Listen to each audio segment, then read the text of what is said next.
ada orang punya kawan 3. Yang pertama,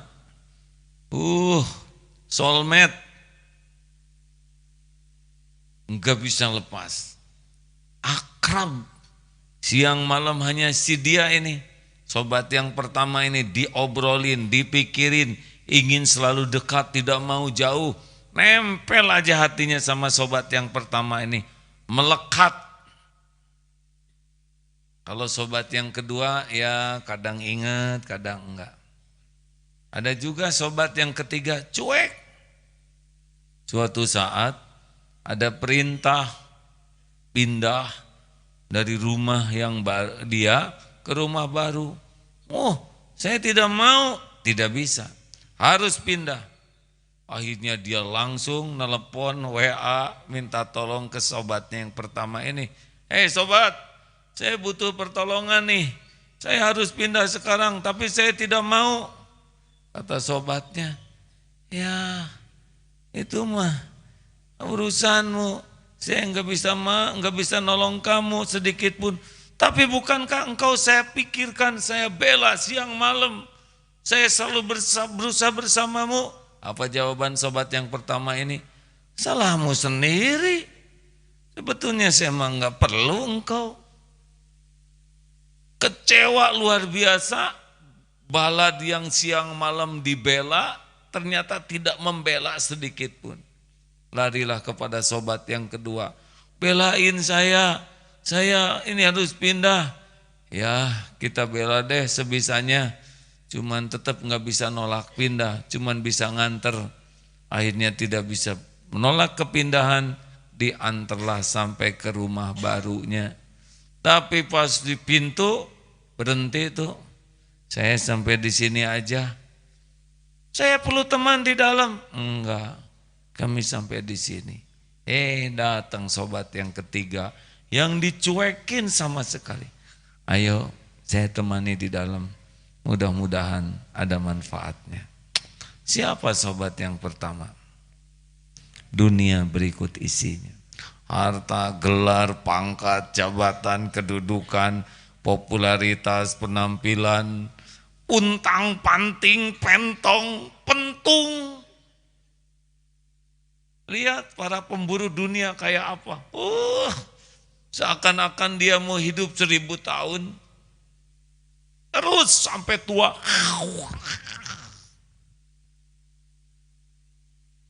Mati. Dibawa tidak? Coba yang punya pabrik kain, berapa lembar kain kafannya? Apa digulung? 5 bal gitu.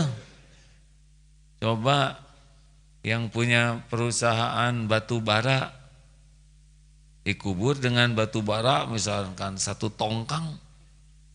Coba yang punya perusahaan semen, mau dicor. Coba yang punya toko emas, mau meninggalnya di tiap jarinya dikasih cincin berlian. Kira-kira apa nasib jenazah itu di kuburan kalau tiap jarinya pakai cincin? Bagaimana? Bagaimana Pak? Dibongkar, dicongkelin, tapi kan kalungnya di sini Pak. Bagaimana kalau kalung emas di sini Pak? Bisa dipotong itu lehernya demi kalung. Cilaka dibawa ke kuburan harta tuh Pak. Nggak tenang jadi mayatnya.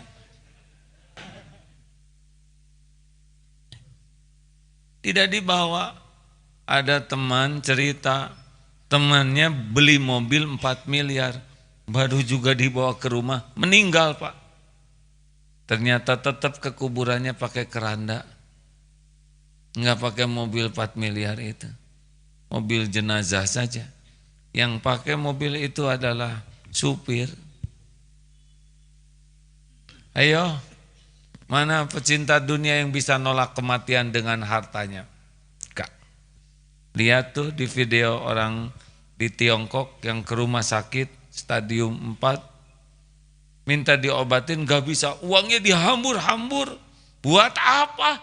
Siang malam saya cari uang banyak, tidak bisa menolak dari kepahitan ini. Ada sebuah kisah sederhana, ini sebuah kisah saja. Kalau tidak salah kisah ini dari Imam Hasan Al-Basri. Diajak temannya di Bizantium dulu. Saya mohon maaf kalau tidak akurat. Melihat dari jauh sebuah tenda dari brokat, bagus tendanya ini. Tiba-tiba satu bala tentara, satu batalion mungkin, gagah-gagah pasukan. Masuk seseorang ke dalam, bicara, terus keluar, menghormat, pergi. Sudah gitu datang para orang tua, mungkin dianggap tokoh-tokoh agama. Masuk ke dalam pimpinannya, keluar, hormat, pergi. Datang lagi seperti tokoh intelektual. Sama, pergi, dan terakhir datang para wanita cantik dengan membawa nampan berisi perhiasan. Masuk perwakilan, pergi. Apa itu? Itu adalah kuburan putra mahkota. Gagah, pintar, cakep, tapi kena penyakit dan meninggal muda. Lalu siapa itu? Itu bala tentara terbaik. Dia mengatakan, duhai Paduka, andai musibah ini ada di medan perang, maka Paduka akan lihat, saksikan, kami pasukan terbaik di negeri ini akan berjuang habis-habisan, mengorbankan diri demi keselamatan Paduka. Tapi Paduka, apa yang menimpa Paduka dari Tuhan yang menguasai segala-galanya, kami tidak bisa berbuat apapun juga. Mundur, masuk lagi tuh para tokoh-tokohnya, para ahli mantra. Paduka, andai bencana ini datang lewat sihir, magic, tipu daya, tenung, santet, maka kami keluarkan mantra-mantra terbaik kami. Tapi tidak ada artinya semua yang kami miliki, karena yang terjadi dari Dia yang menguasai segalanya. Masuk lagi para intelektual. Andai kata bencana ini karena strategi, siasat, intelijen asing, dan segala keilmuan, kecanggihan, kami kerahkan semua kepandaian kami. Tapi kepandaian kami tidak ada arti, tidak bisa menolak apa yang dikehendaki. Terakhir yang wanita cantik itu bawa nampan, Paduka, andai kata bencana yang menimpa Paduka bisa ditolak dengan kecantikan kami dan perhiasan sebanyak ini, niscaya kami lakukan. Tapi musibah yang menimpa datang dari penguasa segalanya. Tidak ada arti semua kecantikan dan kekayaan. Pulang aja. Nah hadirin, ini hanya kisah. Tapi siapa yang bisa nolak? Betul? Silakan dibacakan. Surat Al-Ahzab, surat ke-33 ayat 16 sampai 17. Surat ke-33 ayat 16 sampai 17. A'udzu billahi minasy syaithanir rajim. Qul lan yanfa'akumul firaru in farartum minal maut. إن فررتم من الموت أو القتل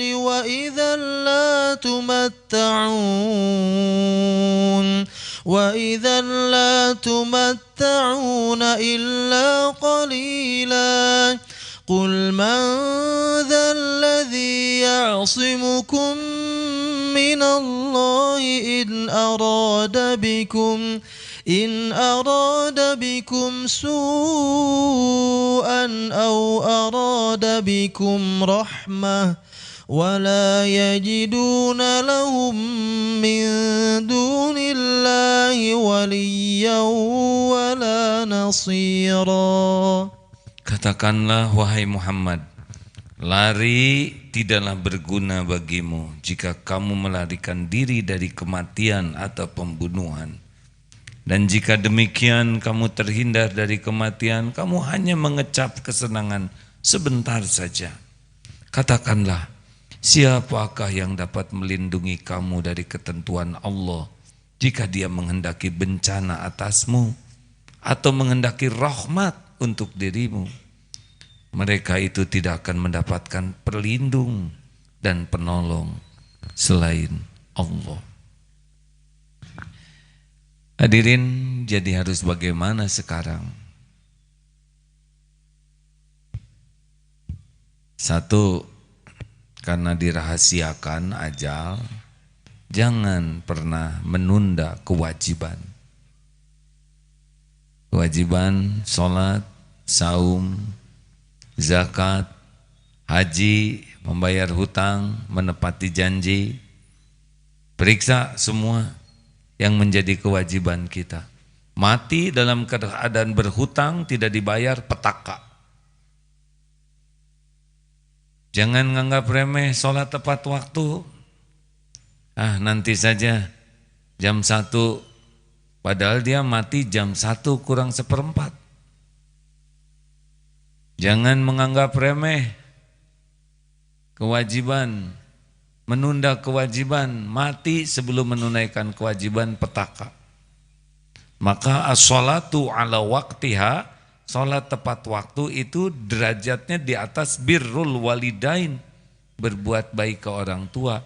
Dan ini di atas al-jihadu fi sabilillah. Jangan menunda hak Allah. Yang punya hutang, ingat mati. Jangan mewariskan hutang sama anak cucu. Takutlah mati meninggalkan hutang. Jangan hutang konsumtif.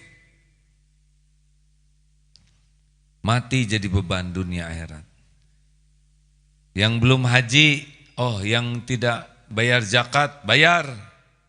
Itu hak orang lain. Zakat itu bukan harta kita. Tidak bayar zakat berarti kita mencuri hak-hak orang lain. Ada 8 asnaf yang ada di dalam zakat itu. Periksa, hitung oleh ahlinya, keluarkan. Jangan berat, jangan memikirkan yang akan itu tumor tuh kalau tidak dioperasi, tidak dikeluarkan jadi kanker. Tubuh kita rusak. Bayar zakat. Ada yang senyum, untung saya emang gak kaya. Jangan hanya zakat fitrah yang dibayar, bayar zakat. Yang haji sudah mampu, kalau saya berangkat haji, nanti gimana perusahaan, siapa yang ngurus? Pak, bapak meninggal juga perusahaan ada yang ngurus. Bahkan ada yang mengharapkan bapak.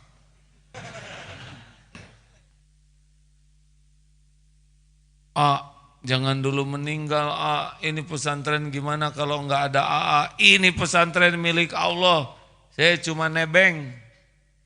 Saya meninggal, Allah lah yang mengatur siapa nanti yang akan diberi amanah di sini.